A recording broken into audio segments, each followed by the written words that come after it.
fault, quote unquote, is it is, so that basically the feedback is getting where it needs to get to, but it's being done in a constructive way rather than in a ranty, venting way, which is how it would probably happen normally. And so that's one of the things, sets of things we've been doing to help rebuild the trust across our teams. Interesting. Yeah, so that's definitely a tool that we could talk about as using. Thank you, Alice. Hi. Yeah, I just wanted to sort of expand on what was said about sharing things about personal life, and this not only coming from the leadership side, but one thing that we're trying to promote here is that sort of person-centered organization that as organizations, it seems like as infrastructure organizations, we tend to be all business. And that's been our tradition for a long time. But by trying to make people feel like they can bring their whole selves to work and be, human, yes. Which sounds so funny, but, that promoting our leaders and our supervisors to ask people, how they're doing, how their family's doing, especially now. With everything that's going on and getting that two-way relationship that, not only is the leader willing to share personal details about themselves, but they really care about your personal details as well. And that helps what I think was just being talked about a minute ago, that helps people feel like they can speak about things because you're valued as a person. And it's not just like all about the work all the time. Yeah, and I think one of the things that's a real trust builder, because when you understand a little bit what's going on in people's lives and some of the struggles that they may be going through, and then if you're able to offer support, because that's a big fear for people, right? If you're going through personal struggles, you don't feel like you can share that information at work, and it's spilling over and affecting your performance, whether maybe it's time or whatever, it's distraction for you. To know that if your employer can understand that, your boss, your supervisor, the people you work with understand that, and they help you through that. I mean, that's the kind of thing that just talk about building trust and loyalty. That's really powerful stuff. Yeah. Yeah, and on the other hand, if you go straight to sort of punitive actions and sit people down and say your work is suffering, what are we going to do about this? And don't ask if there's an underlying personal problem, then that really breaks trust. Yeah. That's a tough place to work. With the latter, yeah. Very good discussion. Cello. Yes, thank you. I wanted to follow up on a couple of things. One is something that Paul has mentioned, and I'm going to share. Give me just a second. I'm going to share something from one of the things that. Can you see the slide? Yes. Okay. Well, this is from Gallup organization's employee engagement report. They publish these. They do research, extensive. I think this one was 142 countries. So this is an older one from 2011 to 12. So they, as a result of the survey, they split the employees in those who are engaged, which is the green circle. They contribute to the organization in a positive manner. This is the kind of person that probably Paul was describing as the places where productivity and good behavior resides. Then people who are not engaged, they punch the clock and think about their next break. And actively disengaged, which means they are actually counterproductive, and they really create more problems rather than solving them. So these are older results, but they're reasonably stable. This is worldwide. The percentage of engaged is 13%, and 63% were disengaged, and 24% were actively disengaged. So what I think is, you might think is, if these statistics are correct, your organization may look like this. in the US, the number is 30% engaged. So you may have an organization that looks like this. So you may want to strategically, to make it scalable, start, like Paul is saying, in specific area of the organization. So for example, this one on the right, if you have a manager or a team manager that's a red, probably not the best place to start. The one on the left, maybe, just try to assess what to, how to approach it. I'm not going to go through this. You can see that this is number 166. So I'm not going to go through that presentation. I'm going to instead share something else very quickly that is more related. This is from SurveyMonkey. In terms of the question was, do you have artifacts, articles, standards, and case studies internally or externally that you could contribute? And we've gotten 2 more responses since I just saw this morning, since we looked at Mark and I the thing. So almost everybody said trust really scored big, and they have 90% of the people or 100% of the people said that they have artifacts that they would like to contribute. So that would be great. I'll show you. Let me know if you don't know where to post them. You can post them. And 2 other things were communications and organizational values and behavior that scored high in terms of what. Those are the things, if you could share, would be really valuable for everybody. So hope that was informative, and just wanted to, flash that out. So I'm checking, going back to you, Mark. Great. Yeah. Thank you, Tel. Thanks for that. And then Scott, you were next. Yeah, and I was just going to, for the sake of getting Mike Sweeney, and I see Todd Swingle on the line as well, is maybe some of this resonates with you in terms of your experience of how to engage workforce, and maybe your experience, positive or negative, but in terms of doing that, taking your leadership team, but extending it into the organization in terms of their engagement, if you wanted to comment on that or anything else.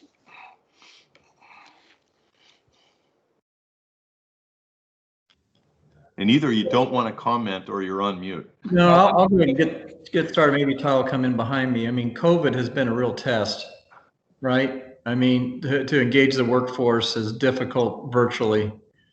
We've done some work leading up to COVID, and but some of the practices that come out of COVID come to mind just off the top of my head. And we've been doing what we call Toho all calls, and keeping the entire workforce up to date as to what's going on. And we put in some other subject matter, not just COVID precautions and things like that. And we do it about monthly, and we do it in 3 calls in a day: early morning, midday, and late afternoon. So people have a chance to hear and be heard.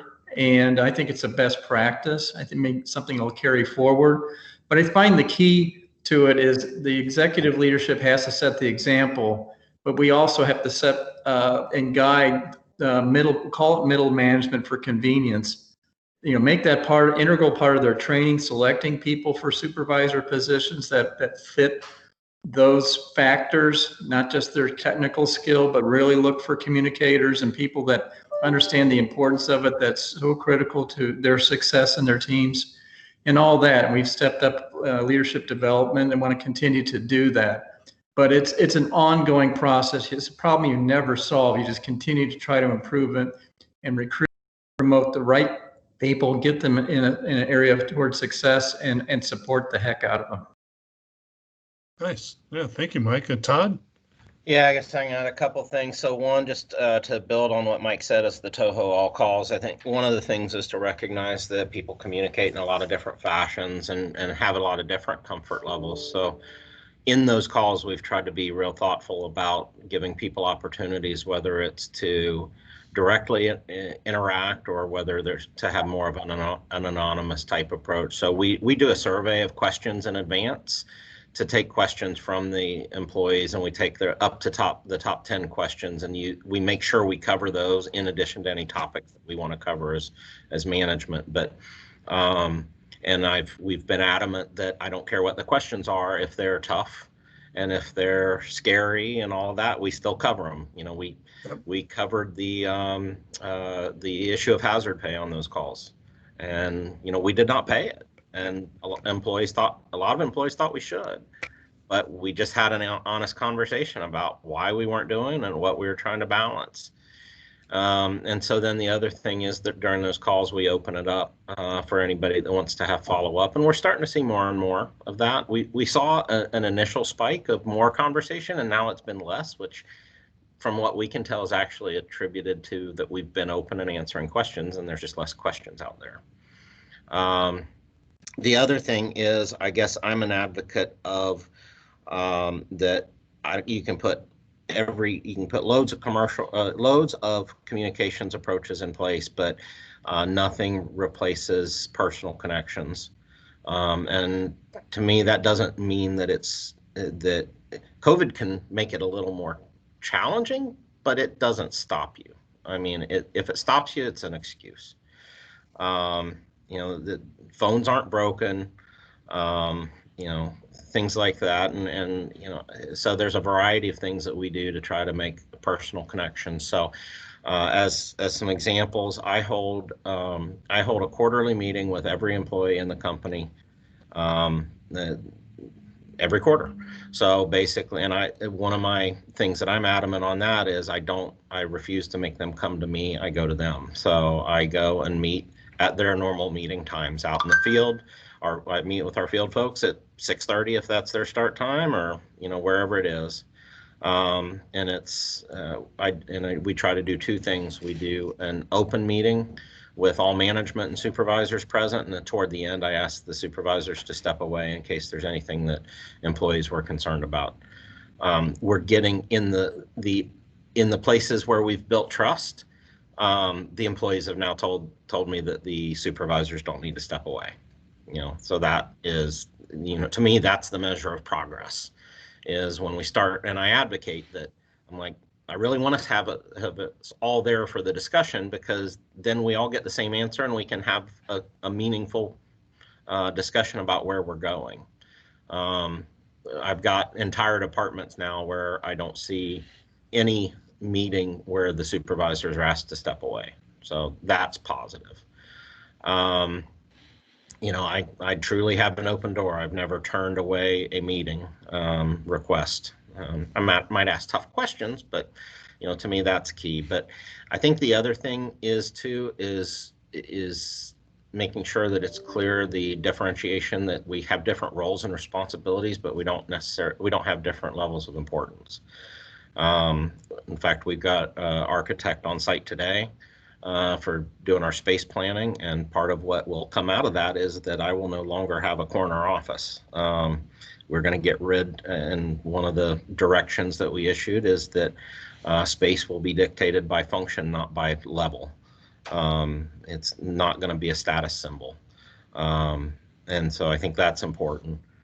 And then the last thing is, I think I heard some comments earlier just about personal touch and being open, and probably that one of the best examples I have is on that is, and I completely agree that, you know, if you can't show some vulnerability, then I don't know how you can expect an employee to show vulnerability. So in response to the you know, a lot of the crisis with the protests and issues over, you know, violence and discrimination. You know, we didn't know exactly what to do, because it didn't necessarily feel like it was our place to go out in the community and be a, you know, a vocal organization. That's just not who we are necessarily.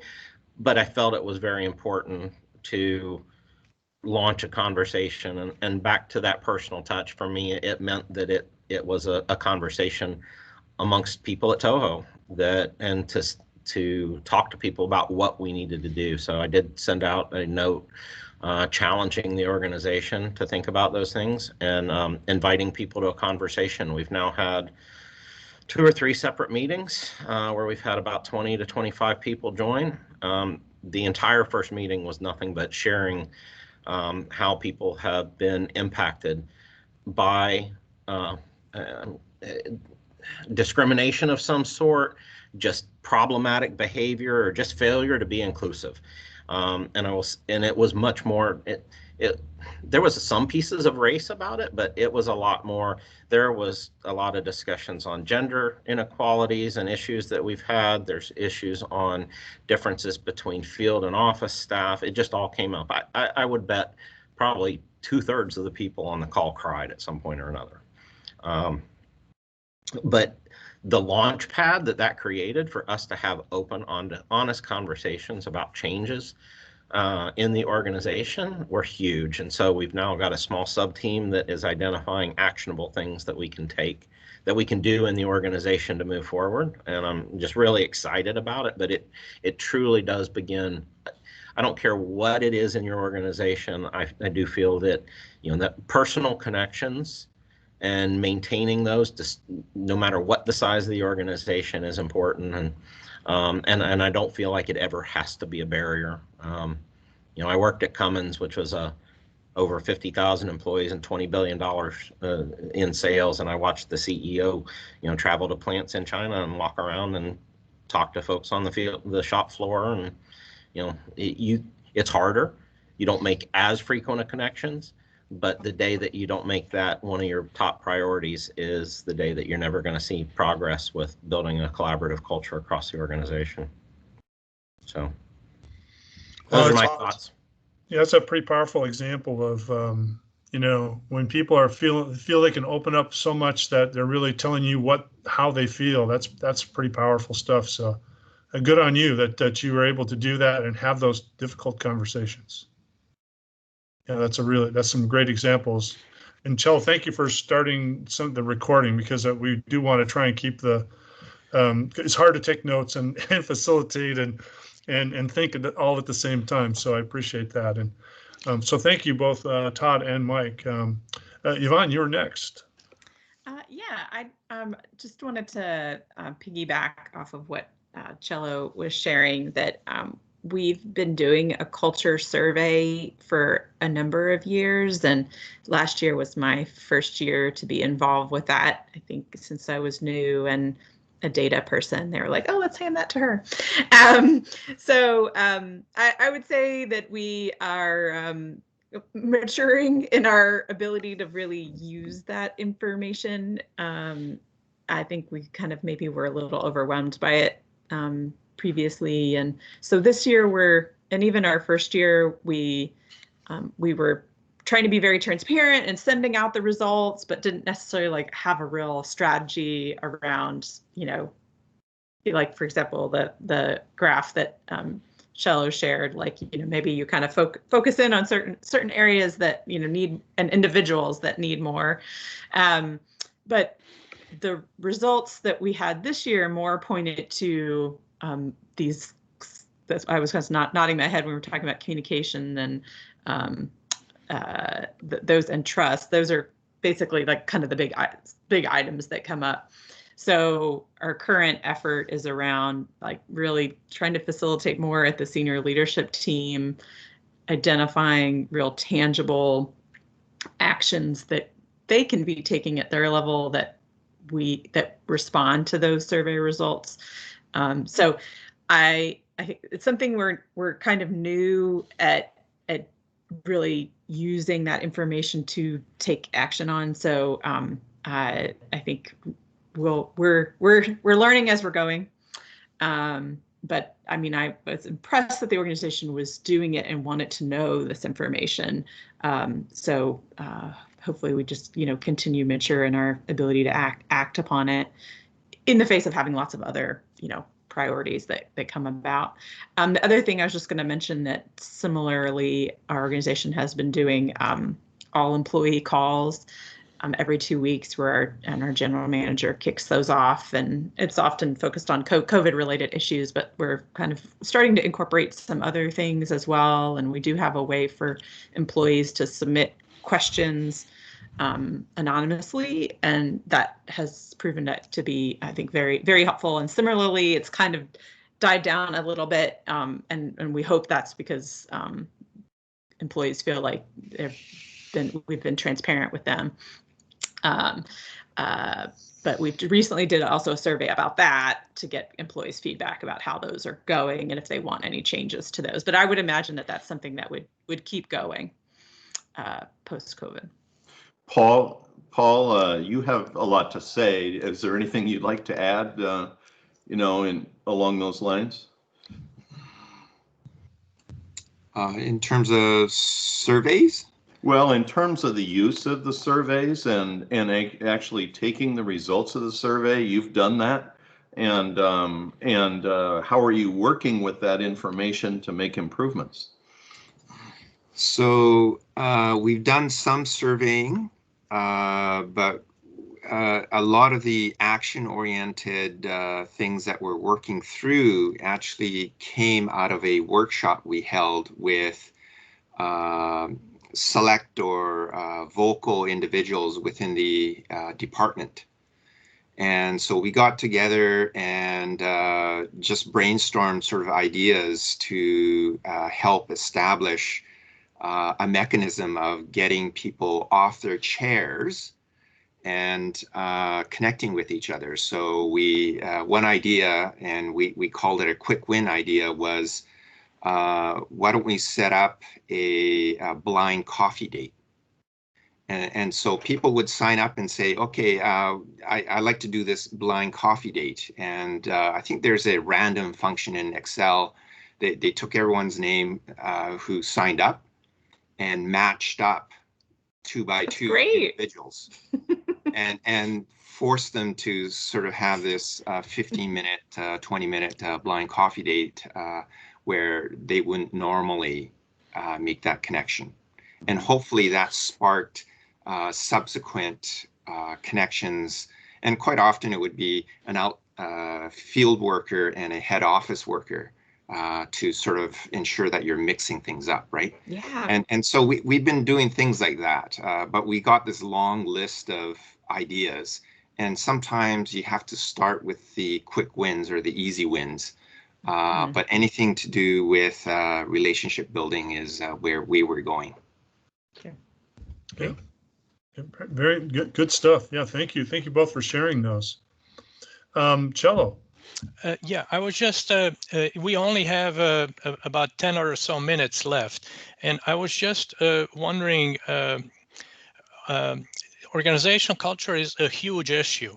We only have a few months.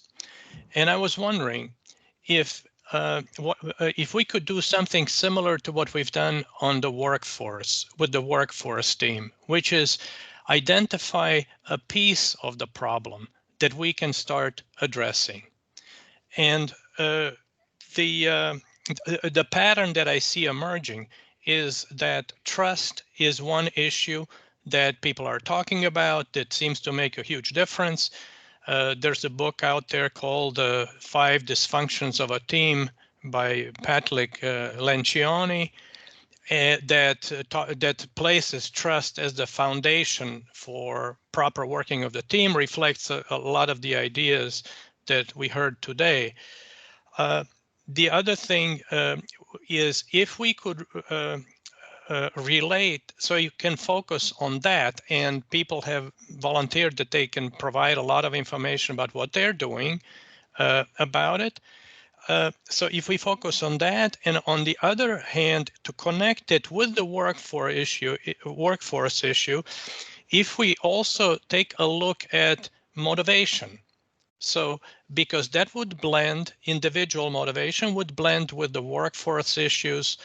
And if we take another sort of fairly straightforward, simple framework from Daniel Pink in the book Drive, and he defines 3 aspects: autonomy, mastery, and purpose. So if we look at behaviors and conditions that would encourage this kind of coalition building, collaboration, and stuff like that, it may be a little bit more manageable in the time frame, and it may be scalable.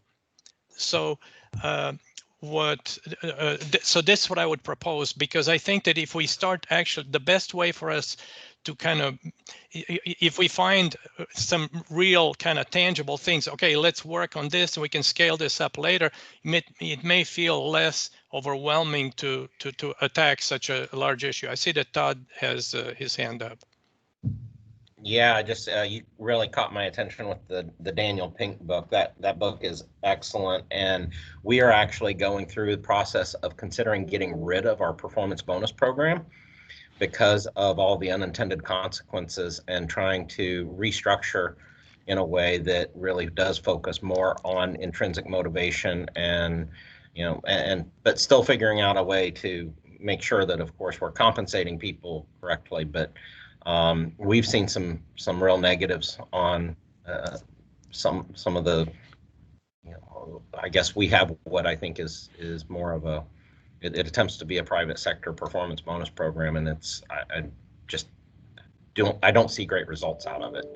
I see it as a major barrier to collaboration, and we get hyper focused on certain KPIs, and then at the expense of anything that's not in that KPI index, and it's just really tough to manage by, and we're going to get rid of it. And I'd love to have some discussions about intrinsic motivation and links to still reward and things of that nature. I think it'd be, for us, it'd be a great fit and perfect timing. Excellent. Thank you. And so what I was going to propose, if that's okay, we're going to work with the leads of this and with anybody else who wants to contribute to, for the next time in 2 weeks, try to line out some tangible things we can do. And what would be extremely helpful and inform our work is if you could post things that you have mentioned. 85% of you said that. I'm not sure how it could be with 10 responses, how it could be 85%, but that's what's showing on the graph. But if 8.5 people could post things that are happening in their organizations that they're doing, it will really inform us. We can have so the next time we can lay out and put people to work, establish some homework for everybody, and have switch to being project managers for a minute. And so I just wanted to get some feedback on that idea. Some heads are nodding. Does that? I'm going to ask Mike Stoll. He's always helps me get grounded. So Mike, what do you think? Cello, I'm sorry, you cut out, and so I missed I think the key chunk in what you said, because my internet was going bad. So I've been shutting off my video for a minute. Okay, sorry. What was that? I missed a part. I just think that if we target specific thing to go after, and try to see if we can, for those specific things such as trust and intrinsic motivation, we can look at developing the same kinds of things we've done with business processes.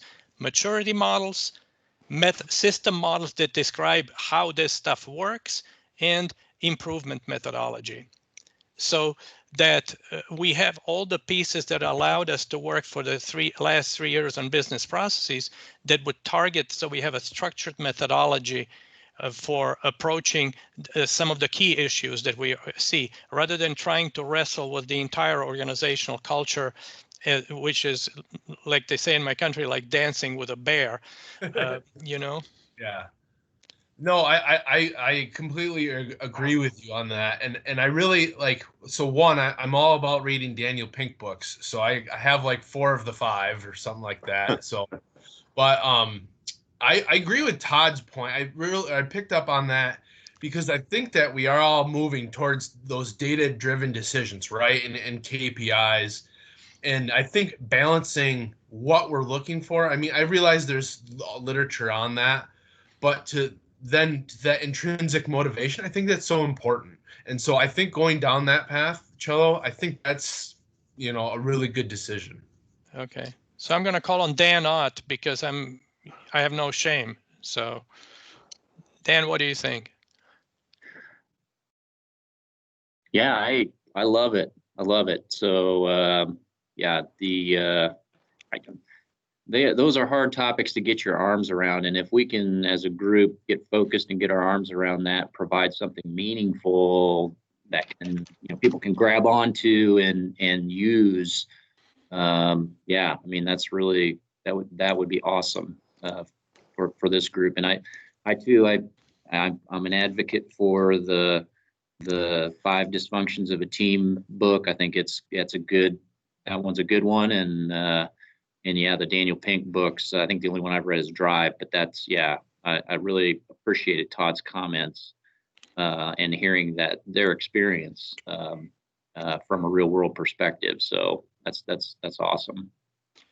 Okay, so I think we have, Mark, I think we have a plan for what to do between now and then, and everybody's homework is please post your ideas, help us with this so that we can consider your input, your sources, your thoughts, and then we're going to work with Paul and Zonetta and Mark and Scott and everybody else who wants to and then next time we meet, we can chart some milestones and deliverables and things that we want to have in the next few months. So how's that sound to everyone? Sound good? All right. Yay. Yeah. Excellent. Okay. All right. Well, so like Paul and I and Zonetta and Scott and Cello have a lot of work to do between now and then, but then everyone else will have a lot of work to do. Yeah, and please just share with anything any ideas that you have, because it will help us make this better targeted. You have our email and everything, and we're going to get ready for our next biweekly call. And we'll share the results of the survey with all of you too. So we just need to shape that up a little bit, and then we'll be happy to send it out in terms of getting that out to everyone. Okay, Mark. Thank you. Yeah, thank you. So got some good if you haven't got the chat up, I would definitely encourage you to take a quick look at that. I believe we're also, that stays with the organization, or sorry, with this meeting. So we'll have that there too, that will provide some information. So that's really it for today. This has been a great discussion. I want to say thank you all very much for really participating today, because it gives us a good sense of where you are and then where your organization is and then what direction we need to move in. And so really thank you very much for sharing those things. It's great. It's encouraging to me to hear that people are actively working on making their organizations better. And it's something that we have to do. And if we can bring some solid methodologies to it to offer to people, then hooray, we're going to achieve what we hope to. So any other closing thoughts for the day? I really appreciate the discussion and the fact that there was this narrowing that happened, because there's such a big topic, and identifying what can be worked on that has support from the team, so we can get some real tangible, practical results. Thank you, Yvonne, for sharing the article. And this is one of my pet peeves, the performance evaluations. We all do them, we all hate them, and they're useless. So everyone nods, it's yes. They don't work. I lived in communism. I know what it is that a bad idea has a lot of power. It's so funny, because it's like, and so how many months does it take after the performance review for everyone to kind of get back to where they were before the performance review? Okay. But great. Thank you all very much. It's almost the weekend. Enjoy your weekend and the rest of this week. And we'll look forward to engaging again 2 weeks from now. Thank you. Thank you, everybody. Thanks everyone. Thanks, Mark. Thanks. Great call. Awesome. Thank you. Thanks, Mark. Bye. Bye.